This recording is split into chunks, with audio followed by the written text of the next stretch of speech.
individualism versus war. Obviously, individualism is something heavily espoused in the libertarian tradition, just individual right to life, liberty, and property.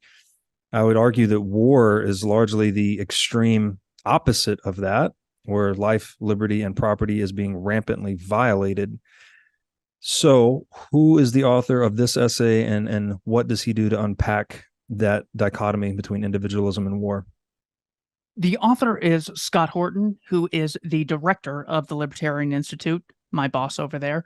And when he's talking about individualism, a lot of people might think individualism is when people do things by themselves. Collectivism is when people do things together. That is not an actual explanation of what the individualism is. Individualism is people cooperating in the web of society based on individual consent. Collectivism is when some people have the right to coerce others under the guise of helping the nation, helping the race, helping the poor for the greater good, Yes. etc. Yeah. The reason this is important is because if you are doing something alone, you're just reading a book in your house, you probably didn't write the book. You probably didn't chop down the trees to make the pages.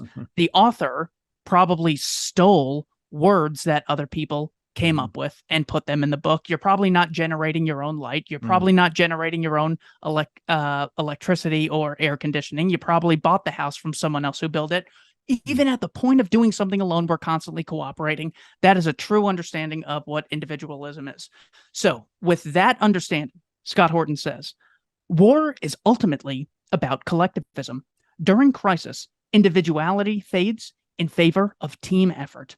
During violent conflict, particularly between governments, the world becomes, especially it seems for Americans, a giant bloody football game. Our team versus theirs, us versus them, good versus evil, go team go. So his thesis is that the only reason the average person is able to justify something like Operation Meeting House, bombing of, I think, 100,000 civilians in Tokyo, Japan. This would have been in March of 1945, as deadly as Hiroshima and Nagasaki, so few know about it. But they will immediately come back with, well, they started it, they had Pearl Harbor.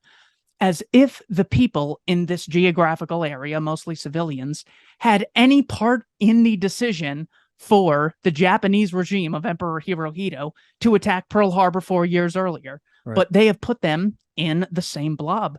It is literally like me going up to an American and arresting them and saying, well, Joe Biden on August 29th of 2021 murdered 10 civilians in Kabul, Afghanistan. 7 of them were children. So I'm arresting America for what America did. Well, America is a group, and not everyone in a demographic is responsible for the actions. It's the equivalent, or a general understanding is that each person is part of a number of different collectives. So I would be part of the male collective, the collective who's in their 20s. I'd be an American who's in Arizona. I would be part of the podcasting collective. You can constantly generalize people and then hold everyone responsible for what a microscopic number of people do. So because people are able to first buy into collectivism, Scott Horton says the most dangerous extent of this thing, of this assumption, is that it leads to literal mass murder. And they still manage to call us the ideology of greed for advocating voluntary exchange as they defend indiscriminate mass murder. So he says this is the underlying issue with so much of what we see. The reason I chose this one is because it is a timeless message. It's something I wish people would have read in the First World War, the 30 Years War, the Spanish-American War. It's so vitally important because it really gets to the heart of what the issue is. Even today, you'll see people say just ridiculous nonsense. Well, Xi Jinping is a terrible person, so we might have to go to war with China. Even though a former Republican, Richard Nixon, shook hands with Chairman Mao, and Henry Kissinger shook hands with Chairman Mao, but we can't talk to President Xi. He is just absolutely evil. The U.S. had a formal alliance with who many say is like a terrific president. Franklin Roosevelt had an alliance with Joseph Stalin, but they're like, oh, but we can't talk to Vladimir Putin. He did bad things in Ukraine.